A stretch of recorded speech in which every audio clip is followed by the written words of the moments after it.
Bienvenue dans Un mois, un replay, émission dans laquelle je rejoue à un jeu qui date un peu.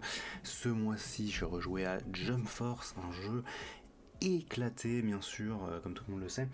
Ce qui est un peu malheureux, et au final, c'est un peu différent, effectivement, de ce qu'on a fait le mois dernier, parce que pour le coup, cette émission-là, pas de texte, et on parle d'un jeu de merde, là où la dernière fois il y avait un texte, on parlait d'un jeu bien. Dépendamment, je vais peut-être continuer ce format-là, je sais pas, on verra bien comment ça se passe. Alors du coup, on va parler de Jump Force en 4 points importants: la direction artistique, l'histoire, le gameplay et les personnages. C'est les 4 points qui me paraissent les plus importants réellement. Alors du coup, donc Jump Force, donc j'ai rejoué à la version, cette fois-ci la version complète, parce que la dernière fois que j'avais joué réellement, j'avais une version sans DLC. Cette fois-ci, j'ai joué à la version avec DLC, avec toutes les updates, tout le bordel, tout le tintouin. Et c'était intéressant parce que du coup il y avait beaucoup de trucs que j'avais pas fait la dernière fois. Et ça m'a permis de me rendre compte de pas mal de trucs, comme par exemple le fait que rajouter des DLC, c'était peut-être pas, ça a peut-être pas aidé à rendre le jeu spécifiquement meilleur. Alors, du coup, on va commencer pour parler de Jump Force à un truc qui moi me dérange vraiment particulièrement sur ce jeu. C'est le fait qu'ils effacent le Big 3, le Big 3, le grand 3 finalement. Ce que j'entends par là, c'est qu'en gros, donc c'est Jump Force, un jeu qui est censé célébrer les 50 ans du Jump Magazine et du Shonen Jump Magazine, et en fait pour ça du coup ils font donc ce fameux jeu où en fait donc forcément leurs différentes œuvres, leurs différentes licences vont s'affronter dans des combats en 3v3, on en reparlera parce que ça c'est un peu l'enfer.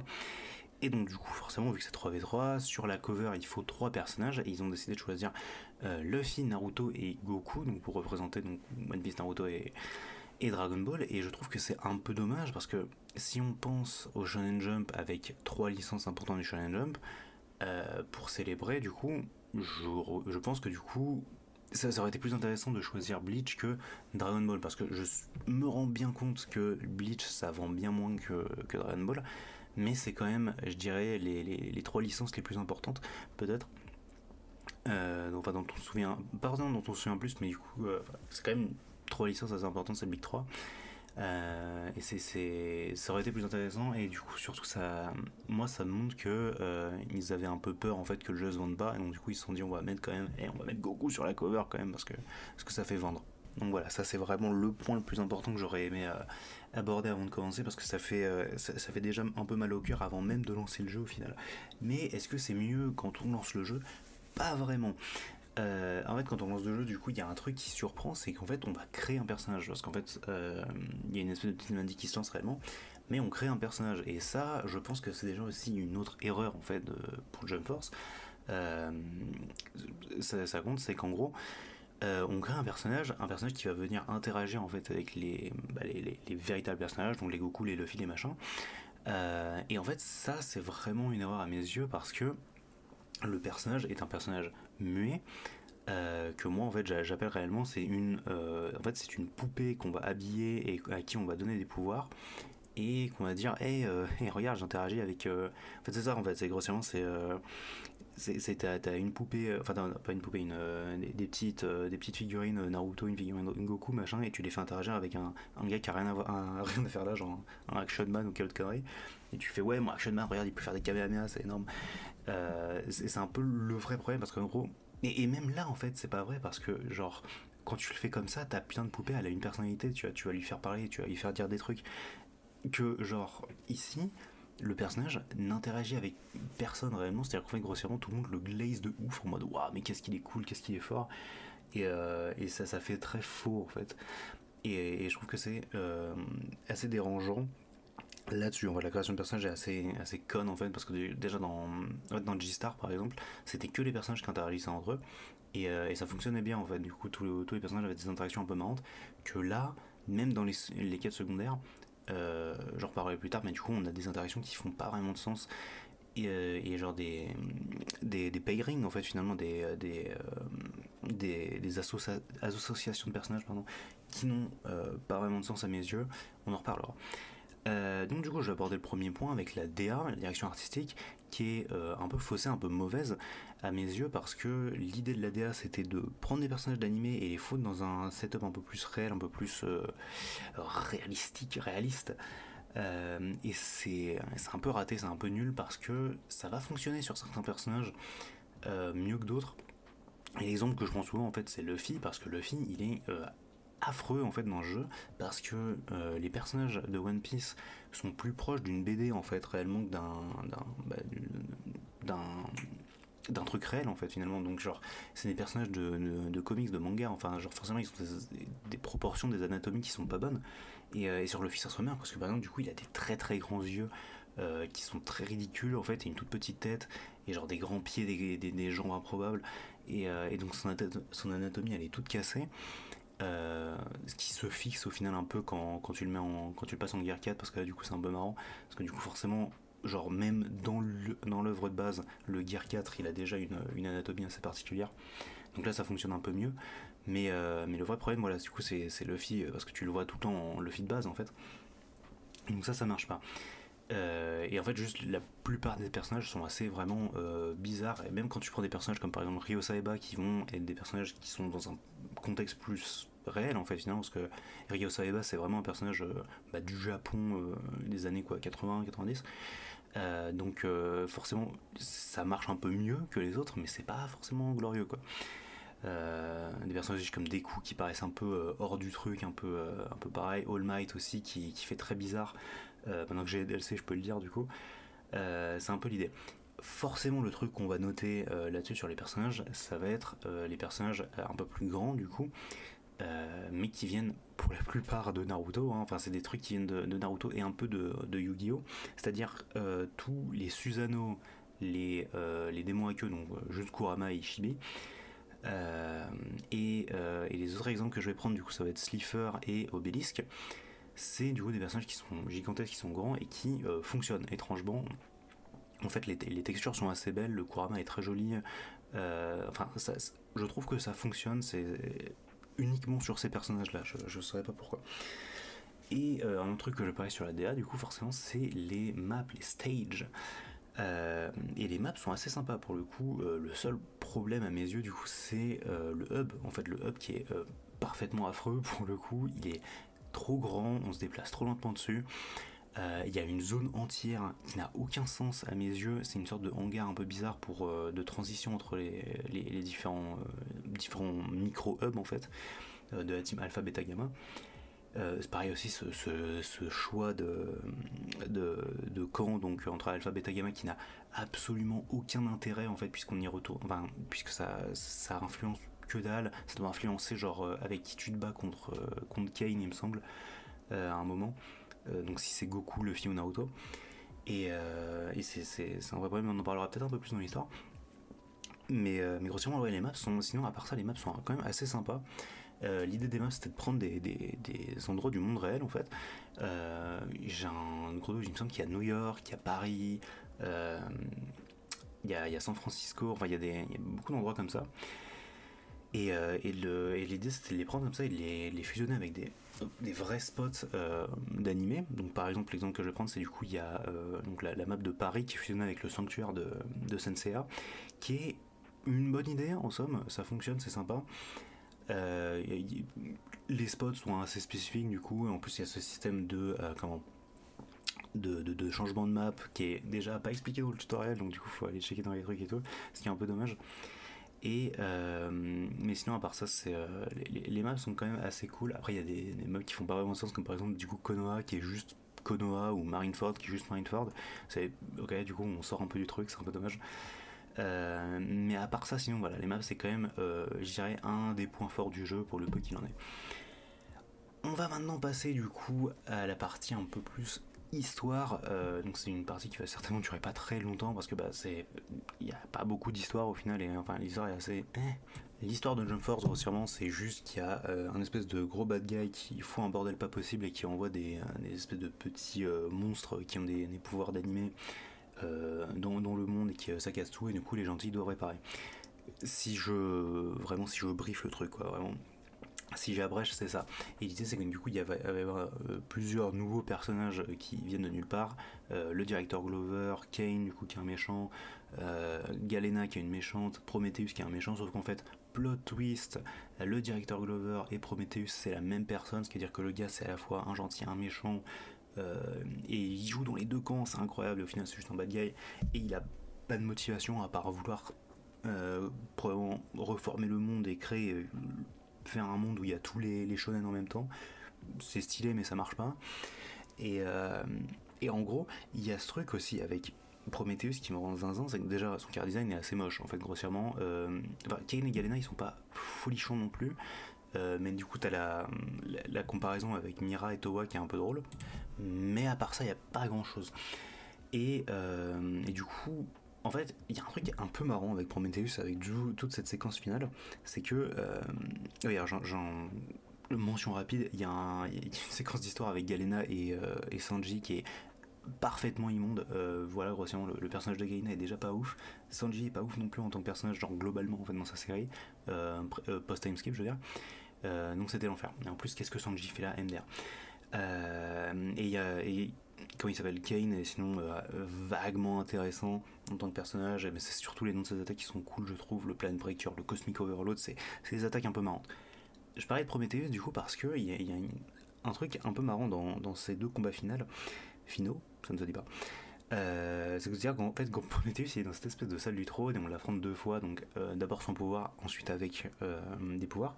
Et en fait, cette salle du trône elle est dégueulasse parce que déjà en fait, c'est une des maps qui est genre vraiment très laide dans le jeu avec la salle d'entraînement qui est parfaitement immonde aussi avec des espèces de néons à la con et tout. Mais en fait, un truc qui est drôle, c'est qu'en fait, il y a des cases de manga qui apparaissent au fond. Et en fait, ce qui est stupide, c'est que c'est des cases de manga de Dragon Ball, de Naruto et de One Piece. Et en gros, ils auraient pu faire du manga, genre quelques cases de manga de Dragon Ball, Naruto et One Piece, mais d'avoir les autres mangas aussi en fait. Ça aurait été cool d'avoir Senseiya, City Hunter, Hunter Hunter, genre les autres My Hero Academia, Black Clover.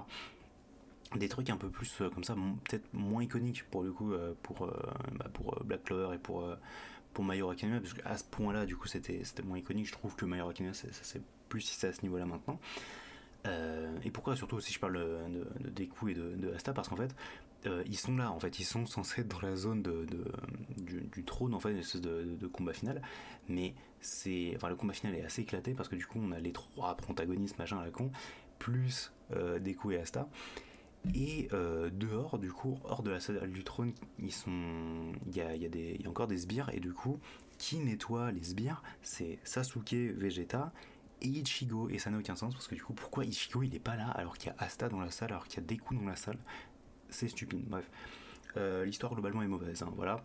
Et l'histoire elle se coupe en deux parties réellement, donc il y a les quêtes principales et les quêtes secondaires. Et les quêtes secondaires, elles sont généralement ok en fait.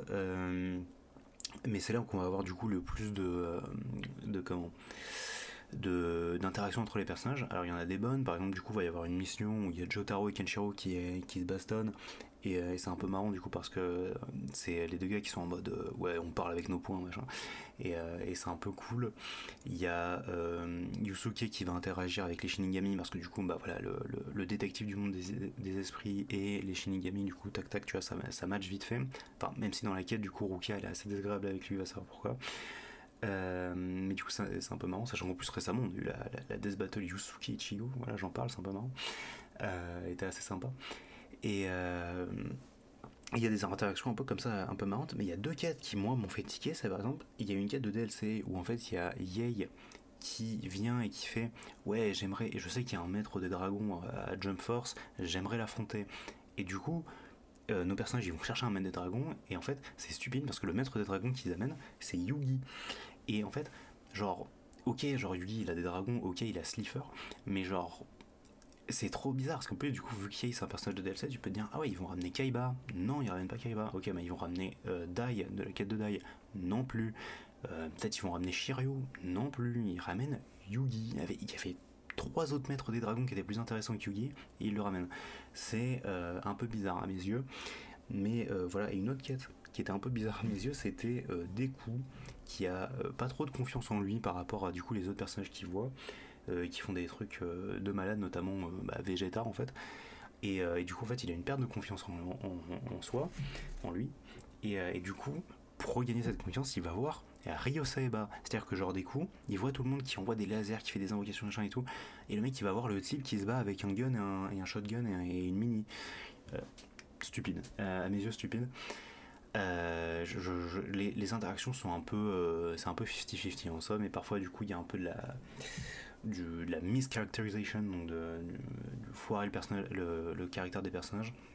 Et c'est un peu triste en fait quand tu essayes de célébrer comme ça les 50 ans de ton magazine et que du coup tu célèbres en fait aussi les personnages et les histoires et en fait foirer comme ça, moi ça me tue un peu à l'intérieur finalement. Et on va enchaîner assez rapidement du coup sur le gameplay. Et le gameplay c'est un des points faibles du jeu évidemment. C'est-à-dire que c'est un arena fighter qui est globalement très mauvais. C'est un 3v3 fighter où on partage une barre de vie, un peu comme dans Storm 4, sauf que le truc bien dans Storm 4 c'est que tu peux changer de personnage comme tu veux. Là où du coup dans Jump Force c'est pas exactement le cas parce que du coup c'est une sorte de roue en fait de personnages, ce qui est un peu stupide en fait. Et c'est un peu malheureux, c'est-à-dire qu'en fait grossièrement si t'as personnage 1 tu peux pas directement switcher sur personnage 3, faut d'abord passer par personnage 2, et c'est nul, voilà globalement hein, ça ne fonctionne pas. Et hors ce problème, il y a beaucoup d'attaques qui sont. Enfin, la plupart des attaques SP, au final, même les attaques SP qui font contact, en fait, donc pas les lasers, pas les boules de feu, elles sont plus on block. Donc c'est à dire que grossièrement, dans un jeu de combat traditionnel, si je fais genre une attaque SP qui doit faire contact avec la cible, genre je sais pas, un barrage de Shoryuken ou genre un gros Tatsumaki dans Street Fighter, si l'adversaire bloque, généralement, du coup, il va pouvoir envoyer des attaques et moi je pourrais pas me défendre. Là où dans le jeu, par exemple, t'es plus on block plutôt que d'être minus, donc grossièrement, c'était plus on block. Ça veut dire que si par exemple, du coup, donc, pour équivalent, du coup, je fais mon gros Tatsumaki sur Street Fighter, le mec bloque. Si moi j'attaque, généralement le mec lui ne pourra rien faire, même si du coup il arrête de bloquer pour me punish. C'est des termes assez cons du coup de jeu de combat, mais voilà, c'est un vrai problème, grossièrement en fait, du coup le punish. Et même en fait le jeu est juste pas équilibré, en fait, c'est plus proche d'un party game qu'un arena fighter réellement. Et c'est un peu le bordel. Mais forcément, c'est marrant parce que du coup, voilà, on envoie des Kamehameha, on envoie des bijoux d'Ama, on envoie des trucs, c'est rigolo. Mais voilà, niveau gameplay, c'est nul. Les compos sont pas jolis à faire en fait parce qu'il y a des trucs qui fonctionnent et des trucs qui fonctionnent pas, c'est trop bizarre. Euh, les attaques spé sont un peu spécifiques aussi à se faire. Il y en a qui ont de l'armure, d'autres non. Si je fais une ulti par exemple et que le mec fait une attaque spé, c'est moi qui ai l'avantage. Que pareil dans un jeu de combat, si je fais une attaque si je fais une attaque ultime qui est censée faire contact, mais je le fais genre à l'autre bout de la map et le mec il m'envoie une attaque spé genre un Kamehameha, généralement je vais perdre, pas dans le jeu. Voilà, il y a rien qui va en somme, et c'est vraiment dommage, parce que encore une fois il y a plusieurs ultis qui sont sympas, il y en a qui sont un peu connes et nuls, et qui se finissent genre en deux coups. Mais à part ça, je prends par exemple la Black Meteorite de Asta, qui est globalement très nulle en fait, parce que du coup c'est genre juste hop, il cogne, après il fait un tourbillol et puis bim bam boum. Mais voilà, du coup, c'est un peu dommage là-dessus niveau gameplay, mais j'ai pas grand chose à dire dessus parce que le gameplay est assez vide en somme. Donc voilà, on va directement passer finalement au roster, et expliquer en fait pourquoi, à mon humble avis, il est nul et en fait un peu moins bien que celui de G-Star, en fait c'est vraiment le problème. Le meilleur exemple en fait, quand on compare à G-Star directement, c'est à dire que dans G-Star par exemple donc G-Star c'était un jeu de combat qui était un peu comme ça aussi, un arena fighter un peu plus bordélique, où du coup en plus on allait avoir des assists, donc des personnages qui se battent pas directement, donc ça permettait d'avoir un roster un peu plus marrant, un peu plus global au final, parce que dans le Shonen Jump au final il y a quand même des personnages qui sont pas forcément des combattants. L'exemple du coup c'est les personnages qui font du sport, donc il y avait Kuroko de Kuroko Basket, il y avait Hinata de IQ, des personnages un peu plus marrants aussi comme Lala de To Love Are You. Mais l'idée c'était qu'en fait grossièrement dans les grosses licences, du coup on pouvait faire une team de 3 de cette licence. Par exemple dans One Piece il y avait 4 personnages, dans Dragon Ball il y en avait 3, dans Bleach il n'y en avait que 2 mais il y avait Rukia qui était en assist. Enfin voilà, par exemple, du coup, c'est les exemples que je prends, mais dans l'idée, là dans le jeu, c'est pas du tout ça pour le coup, parce qu'il y a bien plus de 4 personnages pour les grosses licences. C'est-à-dire que par exemple pour Dragon Ball, on est sur, enfin bien plus, on est à 6 réellement pour Dragon Ball, 7 avec le DLC. Et vous me dites si ça fait sens, hein, par exemple, mais dans Dragon Ball, sur G-Star, on avait juste Goku, Vegeta, Freezer. Et dans Jump Force, on a Goku, Vegeta, Freezer. Mais en plus, on va rajouter Trunks, Piccolo et Cell. Pourquoi Piccolo? Pourquoi Cell? Qu'est-ce qu'ils font là? C'est-à-dire que Trunks, on est sur un délire où il y a plusieurs univers, plusieurs timelines, plusieurs machins. Donc pourquoi pas, j'ai envie de dire. Et en plus, Goku, Vegeta et Freezer, ils ont tous des nouvelles formes. Donc moi, ça me va largement. Mais ouais, pourquoi Piccolo? Pourquoi Cell? C'est ridicule. Et en plus, on a Majin Buu en DLC. Genre les DLC, ils étaient vraiment nuls, j'ai trouvé. Dans l'idée, il y avait plein de trucs qui n'allaient pas, ou alors des personnages qui auraient juste dû être là de base. Mais pour continuer, par exemple, sur le roster nul, dans One Piece, déjà ça volait pas très haut dans G-Star, parce que du coup c'était Luffy, Ace, ce qui ça c'est bien du coup, mais avec Akainu et Hancock. Hancock, je pouvais à la limite pardonner parce que elle était encore assez populaire, j'imagine. Pourquoi Akainu? C'est super bizarre, sachant que du coup le dernier méchant c'était, il me semble, à ce point-là dans le manga, Doflamingo. C'est un peu abusé. Mais du coup, là dans Jump Force, on avait complètement pété les plombs avec Luffy, Zoro, Sanji, Barbe Noire, Boa Hancock et Sabo. Pourquoi Sabo? C'est pour le personnage principal, mais encore une fois, c'est un peu nul parce que le personnage principal, il avait pas besoin de le mettre. Hancock, absolument impardonnable. Qu'est-ce que Hancock fait ici? Barbe Noire, ça fait sens. Sanji, encore une fois, mid. Et Zoro, pourquoi pas à la limite, et Luffy, bon, ça fait sens, voilà. Je vais pas m'amuser à faire tout le roster, mais grossièrement, il y a vraiment des trucs assez surprenants et nuls à mes yeux, par exemple. Du coup, ouais, le vrai exemple que je vais prendre, c'est les nouveaux personnages, enfin les nouvelles séries qui n'étaient pas là dans G-Star, comme par exemple My Hero Academia, Black Clover et La Quête de Dai. Ces trois séries, par exemple, il y a, et Yu-Gi-Oh! Quelque part avant le DLC, ces trois séries où il y a un seul personnage. Et même après le DLC, la Daidon Daiboken et Black Clover, ils ont toujours un personnage. C'est ridicule. C'est-à-dire que le jeu drop, il y a les personnages de My Hero Academia, il y a uniquement des coups. C'est-à-dire que certes, après, ils ont sorti Bakugo, ils ont sorti All Might, ils ont sorti Shoto. Pourquoi ne pas avoir eu au minimum Bakugo en roster de base? Pourquoi dans Black Clover il n'y a pas genre Yami ou Licht ou Yuno ou des personnages comme ça? Et dans Dai no Daiboken, tu aurais pu mettre par exemple, il y avait Baran, donc le père de Dai, il y avait comment, Pop, le mage, enfin, il me semble qu'il y a un des deux, il y a leur costume en plus dedans. Je trouve que c'est un peu ridicule. Et dans les DLC, pour les faire rapidement, euh, juste Seto Kaiba aurait dû être dans le jeu de base et du coup il aurait dû avoir Marek en DLC, ça aurait été mieux. All Might aurait pu être dans le jeu de base, mais en même temps je peux comprendre l'idée de le mettre en DLC. Biscuit aurait pas dû être dans le jeu, Boo aurait pas dû être dans le jeu, Bakugo, jeu de base. Toshiro, c'est valide, Madara, c'est valide, Grimjo, c'est valide, Trafalgar aurait pu être dans le jeu de base à la place de Hancock.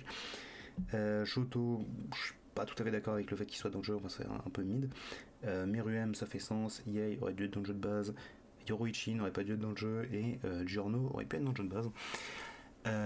C'est grossièrement le tour des personnages que je dirais, et voilà, et forcément après du coup dans le jeu aussi on peut jouer Kang, Galena et Prometheus, mais il me semble que ça arrivait dans une update après le jeu, après la sortie du jeu, parce que moi je sais que quand j'y avais joué la première fois, les trois personnages n'y étaient pas du tout. Donc c'est 100% stupide en fait, parce que du coup t'as des nouveaux personnages, pourquoi ne pas les faire débloquer dans l'histoire? Aucune idée. En tout cas, voilà, c'était un peu le tour de Jump Force finalement. C'est un peu triste, encore une fois, hein, parce que moi je me souviens à l'époque, j'avais vraiment beaucoup aimé G-Star, donc quand Jump Force avait été annoncé, moi ça me faisait plaisir pour le coup de pouvoir refaire en fait des combats, encore une fois, avec Naruto qui affronte Luffy, qui affronte Goku. Mais au final, on était sur du Arena Fighter Slop, et c'est un peu malheureux. Et en parlant d'Arena Fighters, du coup, justement, j'ai déjà commencé à jouer au jeu du mois prochain et je vous laisse avec une petite preview. Bisous de monde et à la prochaine.